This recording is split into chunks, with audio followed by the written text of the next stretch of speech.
किसी जंगल में खूबसूरत रंगों वाली चिड़िया और चिड़ा अपने छोटे छोटे बच्चों के साथ रहते थे।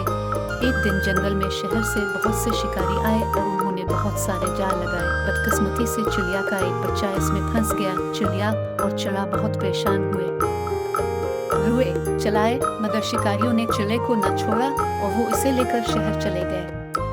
दिन यूं ही गुजरते गए। चिड़िया और चिड़े के बच्चे बड़े होते गए और उन्होंने अपने अपने घोंसले बना लिए। एक दिन चिड़िया घोंसले के पास टहनी पर बैठी हुई थी कि इतने में एक प्यारा सा चिड़ा अलिफाड़ता हुआ आया।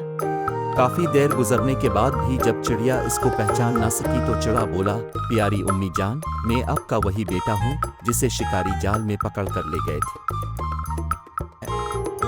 ये सुनकर चिड़िया बहुत खुश हुई। चिड़ा भी जब शाम को लूटा तो अपने नन्हे चिड़े को देखकर बहुत हैरान हुआ। चिड़िया और चिड़े ने इसे अपने छोटे से घोंसले में रहने की दावत दी ताकि वो कुछ दिन उनके पास आराम से रह ले और फिर अपने दूसरे बहन भाइयों की तरह घोंसला बनाए। कुछ दिन तक तो नन्हा चिड़ा अपने माँ बाप के साथ खाने की तलाश में जाता रहा, मगर फिर वो अलिफाकता गया। वजह ये थी कि वो पिंजरे में कैद रहकर सुस्त हो गया था।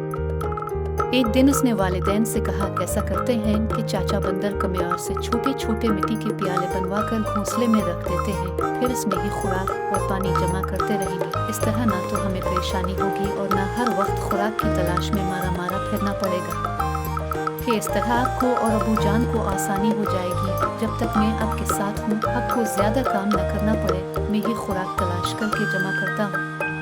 आखिर चिड़िया और चिड़ा राजी हो गए और बंदर कमियार से 2 छोटे छोटे मिट्टी के प्याले बनवाकर घोंसले में रख लिए। कुछ दिन तक तो चिड़े का बच्चा बड़े जोशो खरूश से दाना दुनका, मगर आखिर कब तक इसकी सुस्त तबीयत इसके काम में रुकावट बन गई। अब वो बहाने बना देता और ज्यादातर वक्त अपने दोस्तों से बातों और खेल कूद में गनवा देता और जो कुछ भी चिड़िया और चिड़ा जमा करते मजे से खाता रहता। चिड़िया और चिड़ा इस वक्त को कोसने लगे जब उन्होंने इसकी बात मानी थी।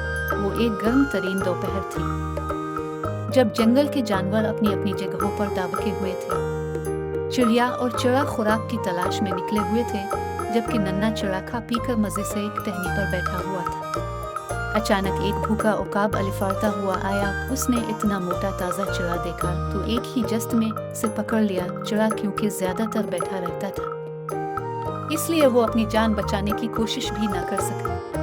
चिड़िया और चिड़े ने वापस अपने घोंसले की तरफ आते हुए ये सारा मंजर देख लिया। करीब ही एक अलिफालू ऊँघ रहा था। कहने लगा, अब पछताए क्या हो जब चिड़िया चुग गई खेत।